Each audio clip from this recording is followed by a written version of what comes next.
Assalamualaikum warahmatullahi wabarakatuh. Hai anak-anakku sekalian, semoga selalu sehat ya. Hari ini kita akan belajar kimia dengan saya Ibu Arista Dwika. Sebelum kita memulai pembelajaran hari ini, marilah kita bersama-sama mengucapkan basmalah. Bismillahirrahmanirrahim. Baiklah, untuk materi yang akan kita bahas hari ini adalah tentang bilangan kuantum.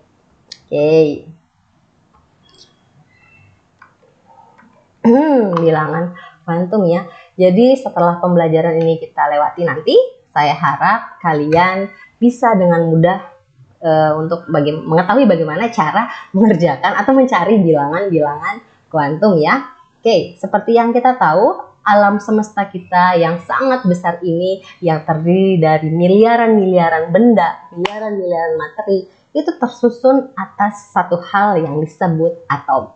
Oke, jadi mau itu pulpen yang kamu pegang sekarang atau handphone yang kamu pegang sekarang, materi penyusunnya adalah atom. Atom itu punya subpartikel atau partikelnya terdiri dari 3. Ada proton, ada neutron, dan juga ada elektron dengan masing-masing memiliki muatan yang berbeda ya. Jumlah proton yang dimiliki satu unsur itu akan berbeda dengan unsur yang lainnya.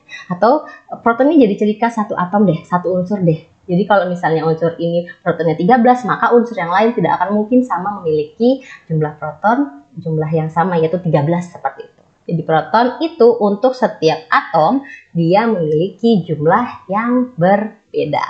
Oke, neutron. Apa itu neutron? Neutron itu partikel dia yang bermuatan netral. Jika satu jenis atom memiliki dengan jenis atom yang lain memiliki proton yang sama, tapi belum tentu neutronnya juga sama. Bisa jadi neutronnya berbeda walaupun jenis atomnya sama. Itu untuk neutron ya. Tapi kalau untuk si proton udah pasti beda unsur, beda atom, akan berbeda juga jumlah protonnya. Partikel yang ketiga itu adalah partikel yang disebut elektron. Subpartikel stabil yang muatannya negatif ini dia berukuran paling kecil di antara 2 partikel yang lain. Yang tadi proton neutron lebih besar, sedangkan untuk si elektron ukurannya dia jauh lebih kecil.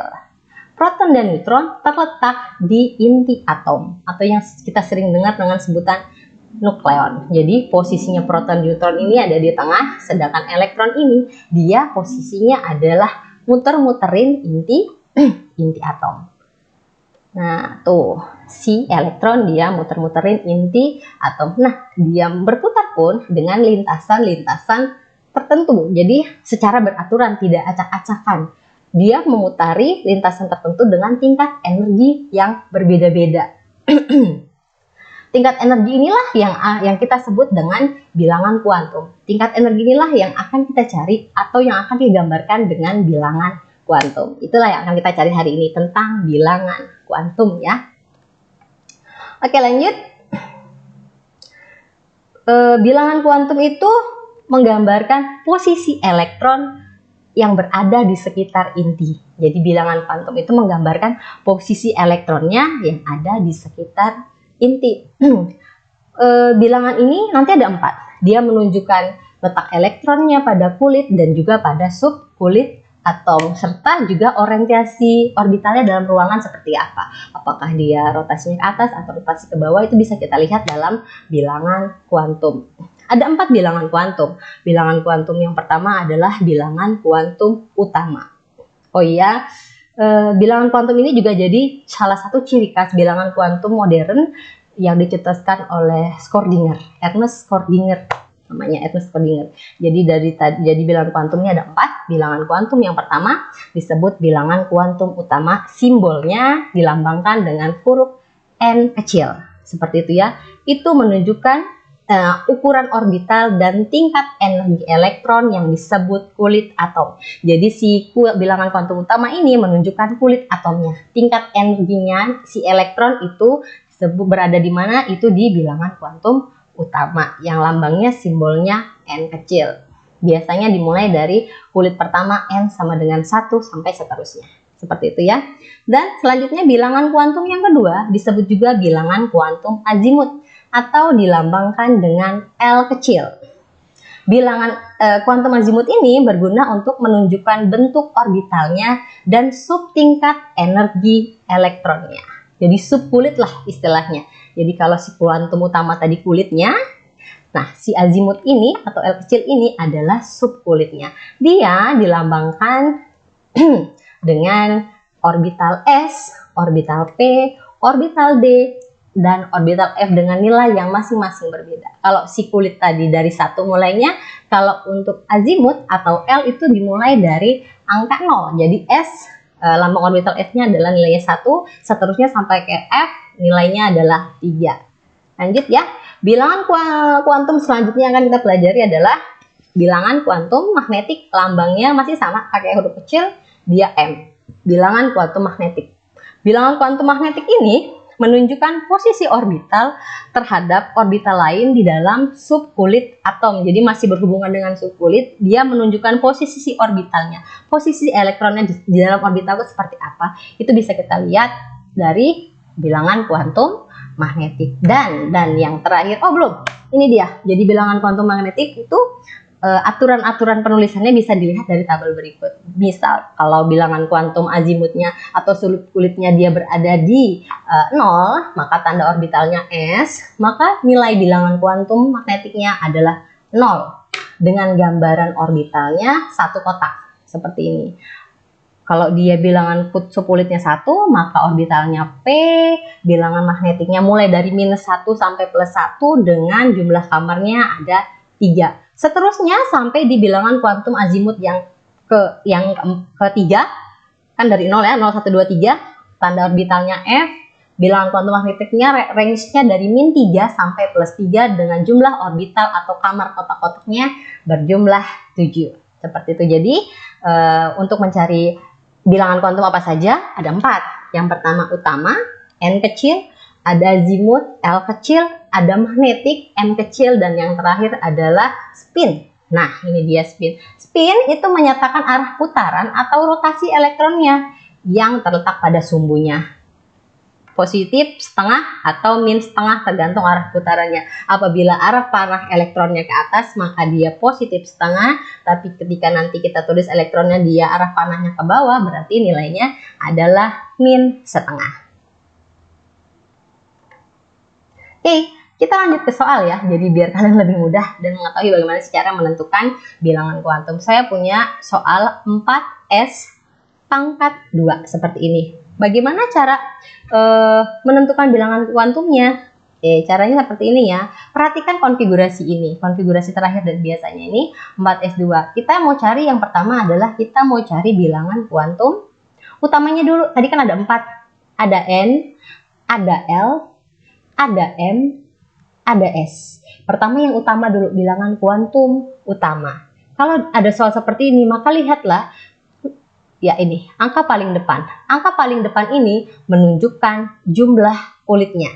Jadi angka paling depan itu menunjukkan jumlah kulit. Di sini angkanya 4, berarti kulitnya berada di kulit ke-4. Maka nilai N-nya sama dengan 4. Seperti itu ya. Udah dapat nih kuantum utamanya berarti 4. Selanjutnya bilangan kuantum azimut. Bilangan kuantum azimut berarti subkulitnya. Kita lihat untuk ngerjainnya setelah angka 4 tersebut kita lihat huruf di belakangnya. Huruf di belakangnya adalah S. S ini menyatakan nilai subkulitnya. Berapa sih S subkulitnya? Kita perlu ingat lagi yang tadi. S, P, D dengan F punya nilai masing-masing. S bernilai 0, P1, D2, dan F3. Oh, S-nya 0. Berarti maka nilai L-nya akan dihasilkan adalah 0. Seperti itu.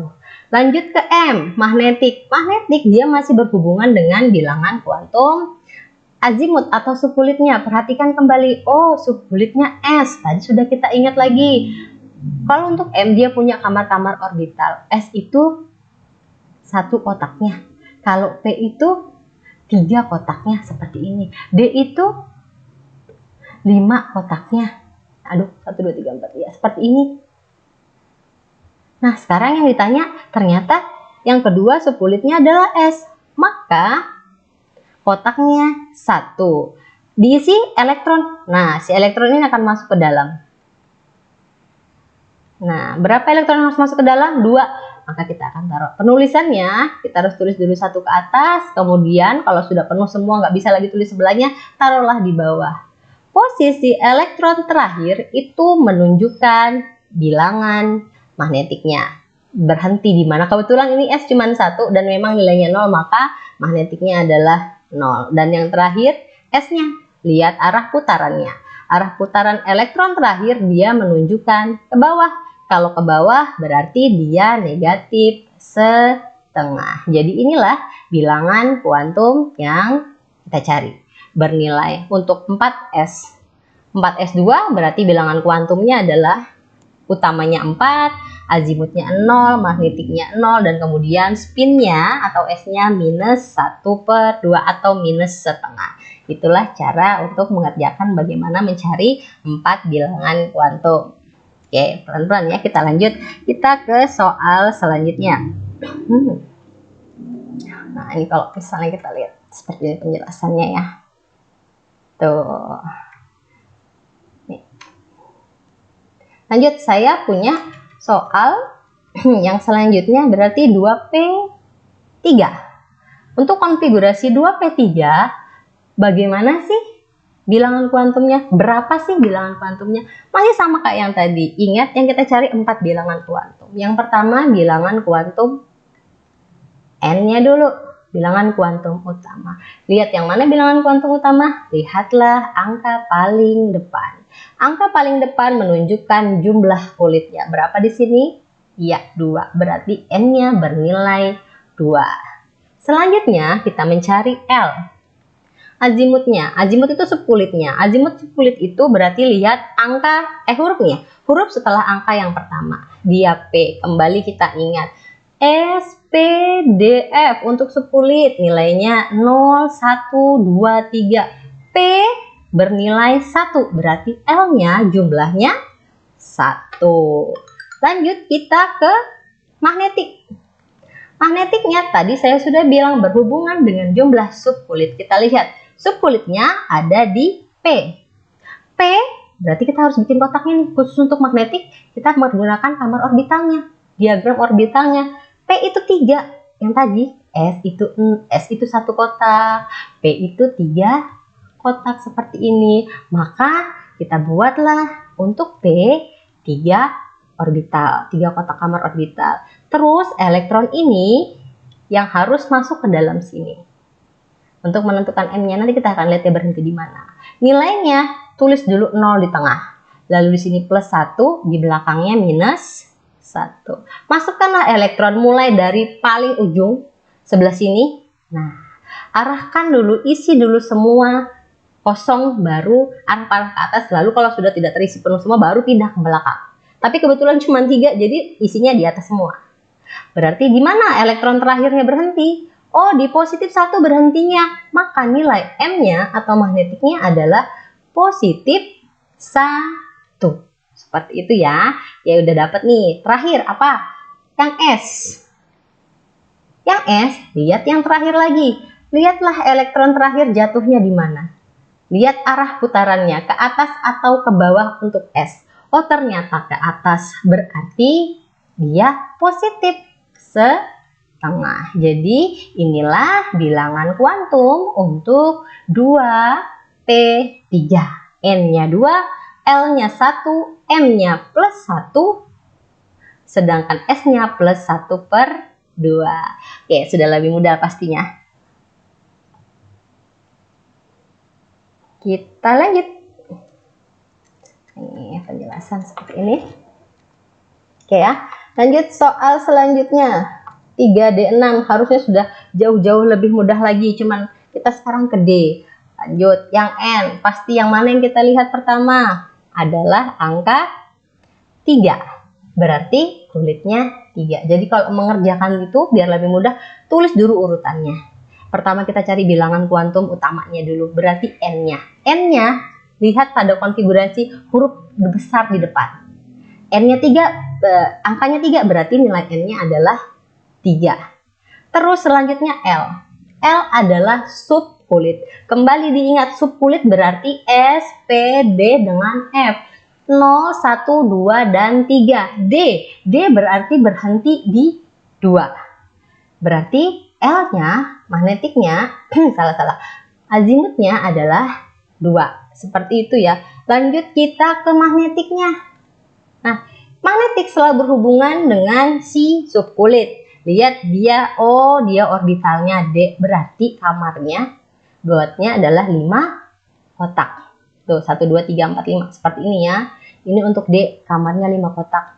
Taruhlah 0 di sini biar bisa menentukan angka. Nah, seperti ini. Oke, lalu kita masukkan berapa elektron yang mau masuk ke dalam kamar tersebut. Ada 6, masukkan ke dalam sini. 1, ingat, isi dulu semua dengan panah ke atas. 3, 4, 5, masih ada lebihnya, baru taruh arah panah ke bawah, ulang dari yang pertama. Nah, seperti itu. Berhenti di manakah elektron terakhirnya? Di 1, min 1 atau min 2? 1 atau min 2? Min 1 atau min 2? Ternyata di min 2 ya, berhenti terakhir elektronnya di sini. 1, 2, 3, 4, 5, 6. Berarti min 2 inilah yang disebut dengan bilangan kuantum magnetik. Dan yang terakhir adalah S. Sama seperti yang tadi, kita melihat posisi terakhir si elektron. Menghadap ke bawah, berarti minus 1/2. Sorry, 1/2. Bagaimana, sudah jauh lebih mudah seperti itu kan?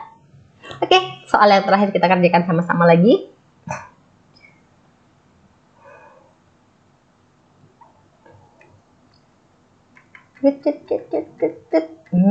Terakhir 4F10. Untuk 4F10 berarti pertama N-nya sudah pasti berapa?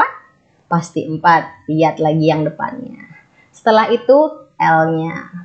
L, subkulitnya ternyata F. Ingat lagi, berarti SPDF. 0, 1, 2, 3. 3 berarti F itu berarti 3. L-nya sama dengan 3. Terus M-nya, ingat, M itu berhubungan dengan L. F itu Bu, tadi kotaknya ada 7. 2, 3, 4, 5, 6. Tuh 2, 3, 4, 5, 6, 7. Ya, 7 begini. Si F nih. Ini punyanya si F, kotaknya ada 7. Sekarang tinggal si elektron ini yang berada di atas ini nih, masuk ke sini nih 10-10-nya. Biar kita bisa menentukan berapa magnetnya, sekaligus bisa tahu spinnya nanti di mana. Masukin dari atas dulu ya, di sini dulu ya. 1 dulu. 1, panah nih ke atas. 2, 3, 4, 5, 6, 7. Sudah terisi semua, balik ke depan, tapi arahnya sudah jadi panah ke bawah. 8, 9, 10. Aduh, lupa. 0, plus 1, plus 2, plus 3. Min 1, min 2, min 3. Di mana dia berhenti? Di sini. Berarti nilai M-nya adalah min 1. Otomatis bisa kita cari juga S-nya bernilai bawah panahnya, berarti dia negatif 1/2. Jadi 4, 3, min 1, min setengah adalah nilai dari 4F10. Seperti itu ya anak. Saya harap kalian bisa lebih mudah setelah kita belajar bersama-sama ya. Oke, lanjut. Kita lanjut. Apa ya selanjutnya? Jadi kalian jangan bingung dulu ketika melihat bilangan kuantum itu kayaknya susah banget. Enggak, tapi kita harus pelan-pelan mempelajarinya. Oke, lanjut. Selanjutnya, materinya adalah, habis ternyata. Materi selanjutnya sudah habis. Oke, jadi yang harus kita lakukan setelah ini adalah mengerjakan tugas. Jadi sekarang kalian secara mandiri, bagaimana caranya untuk mengerjakan soal yang saya sudah berikan. Saya tunggu jawabannya via email ke saya. Nanti setelah jawabannya masuk, baru kita akan bahas bersama-sama pada pembelajaran berikutnya. Demikian dari saya. Oke, sepertinya itu dulu dari saya. Saya harap kalian bisa ya mengerjakannya. Sampai ketemu di pembelajaran selanjutnya. Mohon maaf kalau ada salah kata saya. Terima kasih dan assalamualaikum warahmatullahi wabarakatuh.